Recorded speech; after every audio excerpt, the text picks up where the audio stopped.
Welcome to Quick Rip. Big B here with ya. Hope you're doing well out there, fight fans. Hope everyone had some happy holidays.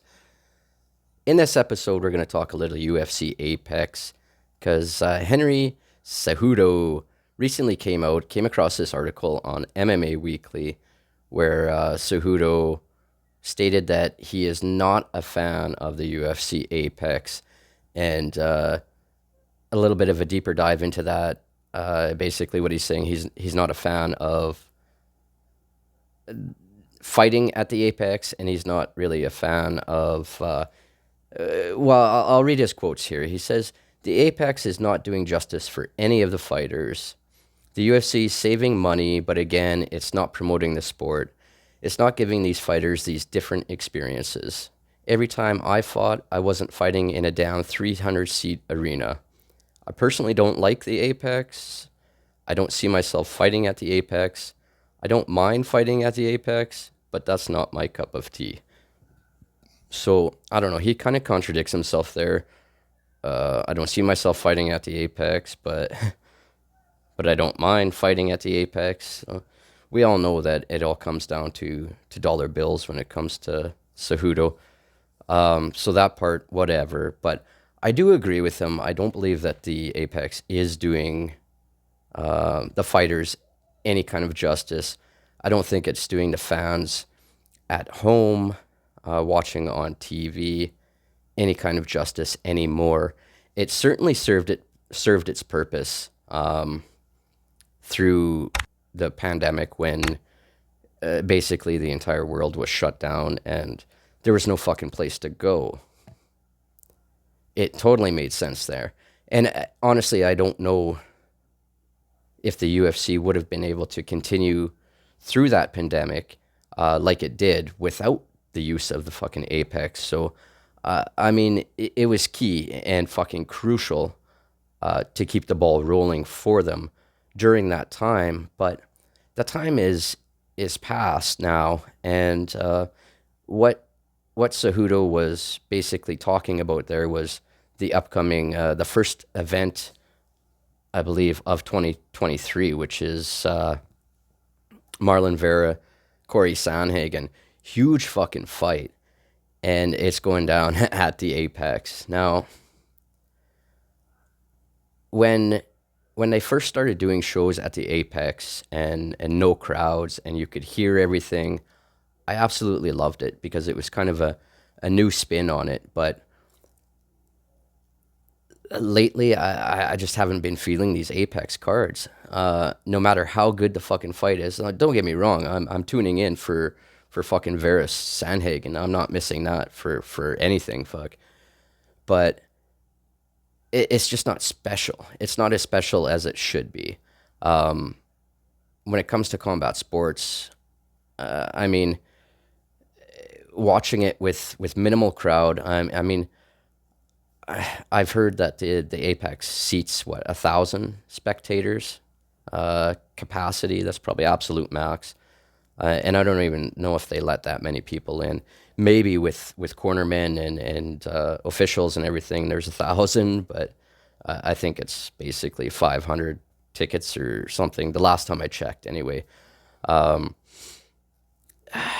Now, there's just something missing. The energy isn't there. It's just dead. It's just dead. And don't get me wrong, we've had amazing events, amazing fights, and amazing finishes at the Apex throughout the past 3 years here. But it's time. It's time to, in my opinion, it's time to get these fight nights back on the road, back in front of a live crowd where we have that energy.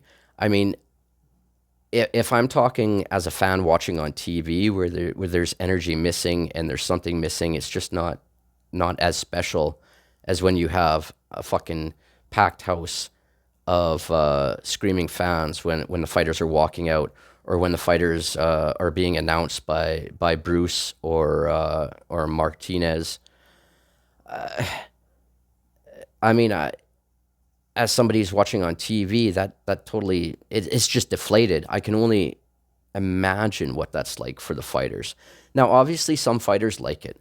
Some fighters really enjoy fighting at the Apex because they're able to hear their coaches and their corners crystal clear, pick up on everything that's being said. But for that walkout, man, that's got to be so different. And I mean, let's be honest. This is the UFC. These fighters have dedicated their life to MMA. They've already fought in front of no crowds. Part of being in the UFC is the lure of fighting in front of a sold out arena, right? It's kind of like you go from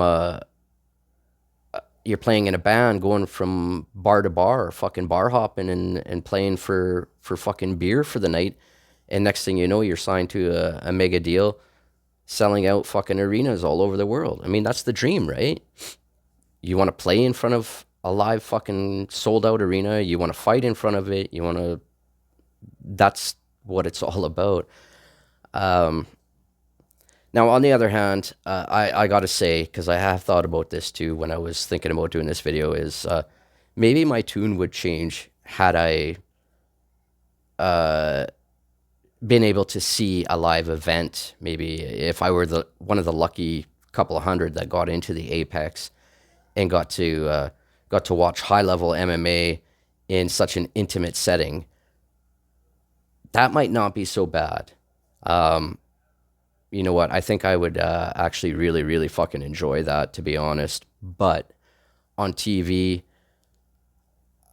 it's just not. There's just something missing now, and I think the Apex has run its course. I still think that it should be used, obviously, for the Dana White Contender Series, the even tough, whatever else they got going on there. It can still be put to good use, but I think these UFC fight nights need to move away from the Apex and let's get back to these live crowds and the energy that everybody involved fucking deserves. What do you think out there? Do you enjoy the kind of silence of the Apex, or are you kind of like me and more craving the live crowd and the energy and the buzz that it fucking creates? Let me know down there in the comments. While you're there, of course, you know the drill. Give me a thumbs up. Let's get this video fucking rocking. Subscribe if you haven't already. Stay up to date, everything MMA, BKFC, UFC. Cover it all here on Bulls, Beers, and Brawls. Till next time, everybody, take care and peace.